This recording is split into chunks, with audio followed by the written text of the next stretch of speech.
and she's booking this one-off English festival again. Get the fuck out of here. We don't need you. We do not need you. Here we go again. How the fuck did you weasel your way back into this? Man, Canadian comedy is in shambles if you pay attention to the corporate side. Canadian talent isn't shit. Yeah. Here's Mike Birbiglia. The fucking cream of the crop. Sorry, Mike, but suck a dick. Paying scraps for comics to go and do a theater. Oh, we'll get you a hotel and we'll fly you out and then we'll give you peanuts. Would you like a plush stuffed doll? Stand up for our rights, you but most of you ain't actually comics. Like Russell said on the interview, most people getting into comedy today are not doing it because they're comics at heart. They're doing it because they saw other people get notoriety, famous, clout. To keep it within the realm of Canadian comedy, I saw a really fucking amazing article that I want to bring up here. If you are a fan of comedy, then you probably already know that Just for Laughs, which was the biggest comedy festival in the world that ran out of Montreal primarily, shut down. They shut down last year. They did no festival. This year, they came back under a different banner this summer. They were only doing one English show, but a company that bought them out is like a French comedy company. And so they're trying to revive the Just for Laughs name. This year, they're not doing the Just for Laughs festival, but they're bringing back one English show under the French banner. And they're saying with the hopes of next year reviving Just for Laughs properly. Let me say this right into camera. If you are trying to bring back Just for Laughs in the capacity that it existed before, I need you to take a ball and chain. I need you to attach it to your leg. I need you to jump off a bridge. Go fuck yourself. Stop trying to fucking R-word the Canadian comedians. It's over. We're fucking done with this horse shit. Your rigmarole has been found out. If you're still listening to this and you're trying to bring back Just for Laughs, just know that we are fucking watching. The game is done. We don't need your shitty platform. Maybe the ones of us that want to go trans, sure. But for the rest of us, go fuck yourself. It's over. This whole festival existed on the backs of taxpayer money. The reason that they got so much taxpayer money was because it was a Canadian festival that bolstered the Canadian economy and featured Canadian talent. That's what they told the government. What they actually did with the Canadian talent is shoehorn them at the bottom of every fucking possible thing they could. Kick them into a dustpan, fucking throw them into a trash can, just put them around the corner where nobody with any real potential opportunity will see them or be able to do anything for them. Give them the bare fucking minimum recognition and then use the rest of that taxpayer money to fucking promote American and international comics. Fuck you. Go fuck yourself. Your festival is garbage. It's a shadow of what it used to be. It has been for years. We don't need you. We don't need you. And guess what? Netflix took a big fucking shank and went, rah, nigga. Netflix is a joke. Just for Laughs festival, what is that? Come to my Netflix is a joke festival, nigga. Why don't you take one more shank, a little twist of the knife? I hope they fucking demolish Just for Laughs. And I hope that the Canadian talent can actually finally fucking, can we just value ourselves? Can we just value ourselves? Can we build up something that is beneficial? Sure, yes, for the corporate side too, of course, because we need the funding. But can we make sure that the artists actually get some recognition? Maybe the artists get some traction. Maybe the artists actually get a spotlight. And maybe the booking system becomes a little less fucking biased. It's very much a favoritism game. How are you deciding who's actually the funniest in this country?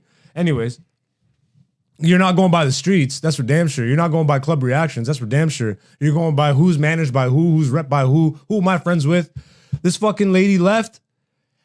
and she's fucking booking this fucking one-off English festival again. Get the fuck out of here. We don't fucking need you, nigga. We do not need you. Here we go again. How the fuck did you weasel your way back into this? Man, Canadian comedy is in fucking shambles if you pay attention to the corporate side. And I'm sorry for anybody getting caught in the crosshairs who is a legit comic that gets to do that festival. Good for you. Go get your credit that you think is going to do anything for you. It's not. Fuck. So this article came out on thewalrus.ca. Meh. Some comics aren't mourning the demise of Just for Laughs. So I'm going to go through this article a little bit. Let's fucking go through here. Juste pour rire was founded by Canadian businessman Gilbert. I don't even want to go through the history. Guess what? This guy founded it in 1985. The guy's a perv and has allegedly R-worded or assaulted sexually people. These are the guys. Fucking A. That propped up fucking Canadian comedy. No wonder why it's fucking garbage. Ugh.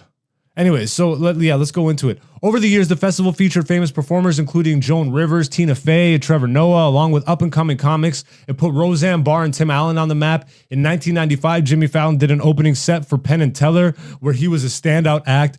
Mike Birbiglia made his debut on JFL's New Faces of Comedy 2001. In 2007, the Emerging Talent series showcased Amy Schumer.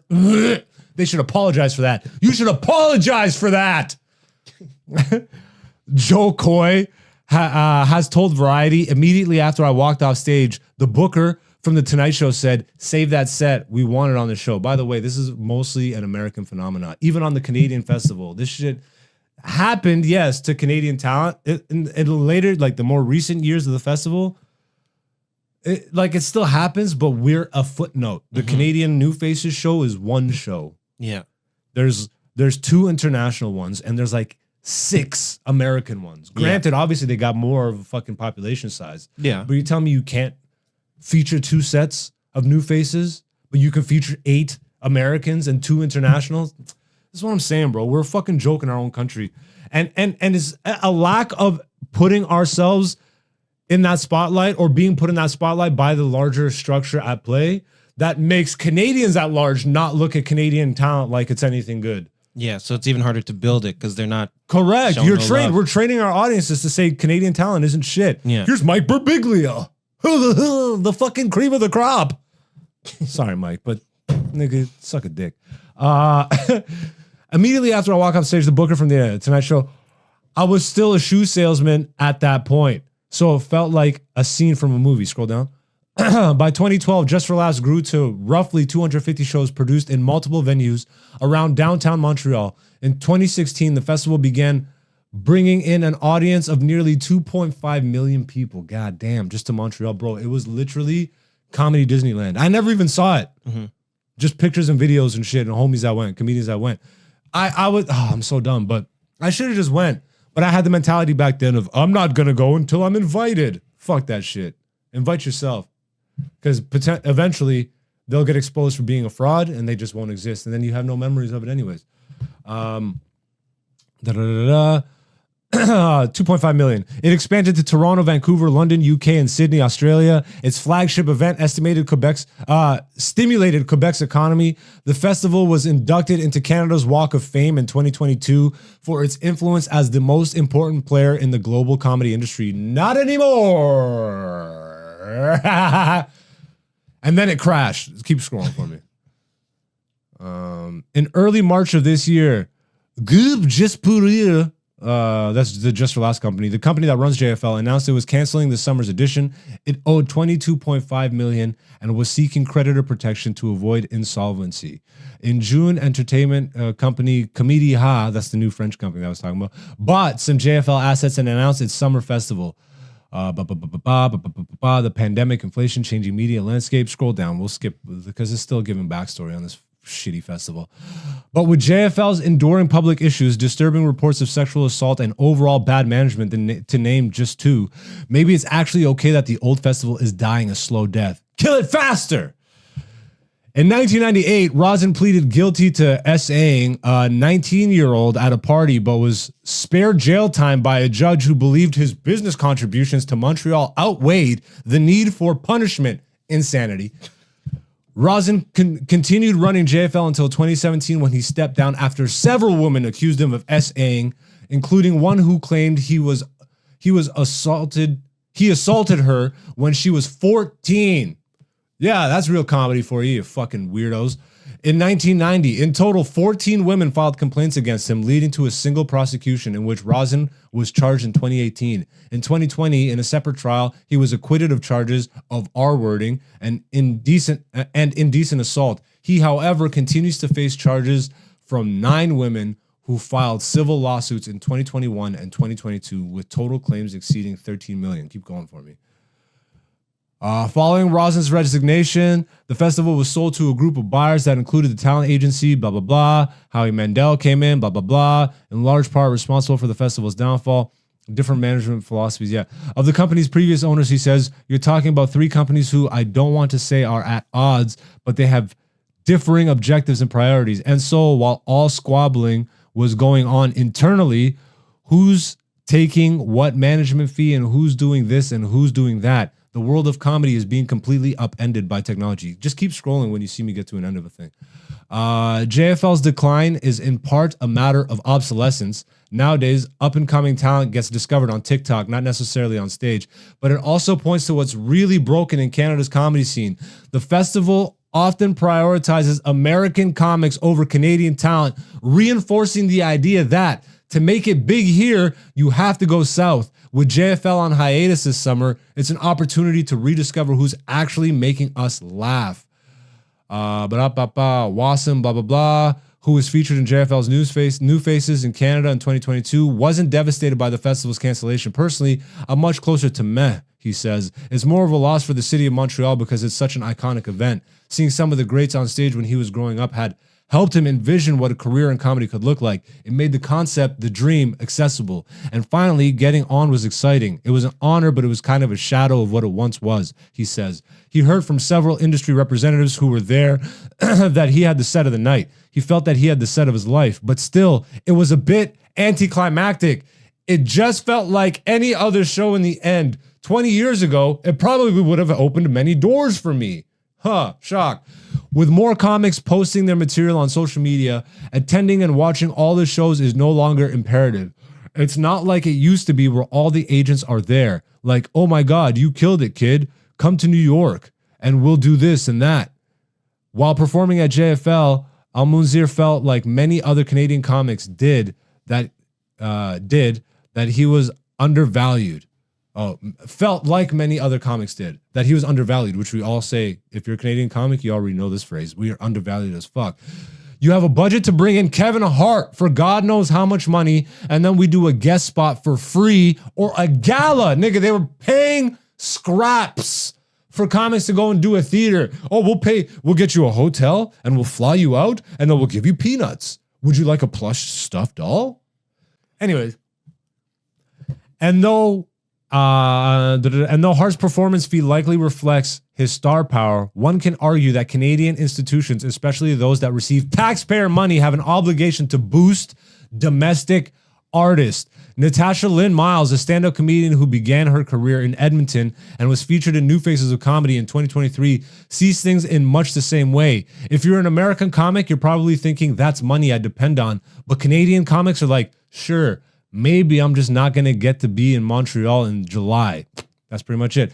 Some hope the void JFL has left will be filled by local initiatives that might feature more of the country's talent, but to level up in their careers, both of the comics mentioned before believe they'll still have to move to the US. It's just a tough move for Canadians. If I could just go down to the States and try to do the club circuit there, then I could continue to live in Montreal, he says. I just got kittens. My family's here. I'd love to stay.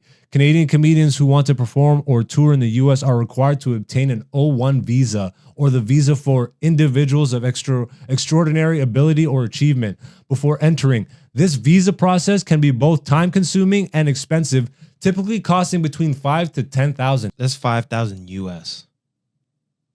Oh, okay. Well, still 5,000 US is like 18,000 Canadian at this point. So that makes sense. Usually handled through a US-based agency or lawyer. Besides the financial burden, applicants must demonstrate extraordinary ability or extraordinary achievement in the arts of significant accomplishments. And can you scroll? In the motion picture or television industries. In contrast, how do you read, nigga? What's going on right now? I was looking for the cursor. Oh, okay, fair enough. I'm such a bully, bro. Come on, nigga. Can you not read? And I gave you like 0.5 seconds. Can you move it? Like, come on. Like, is the cursor on the screen or this one? American comedians going to Canada to perform face minimal requirements. Most do not need to pay fees and only need to show proof that they have been booked by a Canadian festival or comedy venue. What the Canadian government could do is make it easier for Canadians to work in the US if they really want to help comedians, says Clark. It's never been reciprocal. That's pretty much it. It's like there's more to it. Oh, Sandra gets mentioned. Pff, I stopped right before Sandra. Stand-up comic, actor, and activist Sandra Battellini has been fighting for legislative changes for about 8 years. The idea that there are opportunities missed because JFL isn't there is true on one hand, she says, but on the other hand, they were terrible the way they treated Canadian comedians. A 2-time Canadian Comedy Award winner, she spearheaded the creation of a nonprofit organization now called the CASC, Canadian Association of Stand-Up, Sketch and Improv Comedians, that advocates for comedy to be recognized as an art form and fights for comedians' rights, including labor mobility between Canada and the US. In 2023, JFL received $1.45 million in federal and provincial support. The year before that, it received nearly $8.5 million as part of government efforts to shore up events that had been hit hard by our pandemic.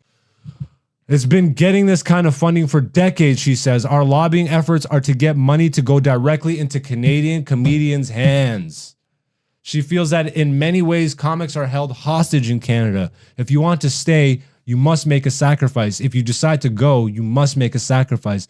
But she believes the solution is obvious and likens it to the successful revision of the Copyright Act in the 70s, pushed for by musicians. They were being played on the radio and not being paid copyright royalties. So they started lobbying, and now most of the money goes to the artists. And it's not a coincidence that we're churning out superstars from Drake to The Weeknd to Bieber to Shawn Mendes to Jesse Reyes. Comedians don't want to complain for fear of not getting jobs, but it's incumbent on us as workers to stand up for our rights, you pussies. You pussies, but most of you niggas ain't actually comics. Like Russell said on the interview. Go check out the Russell Peters interview on the page. Most people getting into comedy today are not doing it because they're comics at heart. They're doing it because they saw other people get notoriety, famous, clout. That's why they do it. That's not comedy. That's enough. It's enough fucking comedy talk this week. My blood is boiling. Fucking shitty ass industry in this company, bro. In this country. Barely existent. Fuck. And then we devalue ourselves as artists. Can we be done with that? Don't bring back that festival the way it existed. Fucking burn that shit to the ground. Hold all the people accountable that used to work for that shit. Double middle fingers. Both cameras. Both cameras. Switch it up. Sit on this, you fucking losers. This is Black Zeus, the podcast season 5. I love y'all. Thank you for supporting. Once again, the Patreon is launched. If you do want to watch my comedy special right now, you can do so. It's only $10 and you can get it as part of the subscription fee. So like if you subscribe to the Patreon, you can get it that way, or you can just buy it outright for $10 that way. Once again, for transparency, I will release the comedy special for free on the YouTube once we hit 1,000 subscribers. So you can also just hit the subscriber button and just do that. You can support that way, whichever way you want to support. I'm on TikTok, Instagram, Twitter, all that. I don't necessarily use it the way everybody else does, but I'm there if you want to find me. AKA Black Zeus is the person to find on those platforms.